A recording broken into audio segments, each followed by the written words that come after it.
रक्षाबंधनचे दिवस खूप करमते बाबा. मला तो रक्षाबंधनचा सण खूप आवडते. पण हे दोघं कोण नाराज बसले? ए आवी, तू नाराज कोण बसला रे? ताई आज काय रक्षाबंधन. मा बहिणीतून माझे भांडणं होईल प्रॉपर्टीवरून. मग आता मी तिच्या घरी जात नाही, तिला बोलत नाही, तिला आणत नाही. म्हणजे तुम्ही दोघं भाऊ बहीण बोलत नाही का? नाही. अरे आज रक्षाबंधनचा भाऊ बहिणीचा एवढा मोठा सण असते.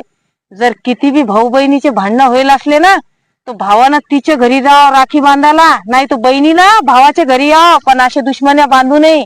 प्रॉपर्टीचा काय आज नाही उद्या नाही. हा, आज आहे उद्या नाही प्रॉपर्टी. पण प्रॉपर्टीसाठी भांडणं करू नका. हे पा, जर तुमचे बी तुमच्या भावासोबत किंवा बहिणीसोबत भांडणं होईल असन आणि तुम्ही रक्षाबंधनला जात नसन, तो तसं चुकीचं काम करू नका. तुमच्या बहिणीच्या इथं जा रक्षाबंधनला आणि राखी बांधा. कारण का या जगात भाऊ शिवाय मजा नाही बरा, आणि बहिणी शिवाय बी मजा नाही. कारण का बाप मेल्यावर बापाच्या जागावर एक भाऊ उभं राहू शकते आणि मायच्या जागावर आपली बहीण असते.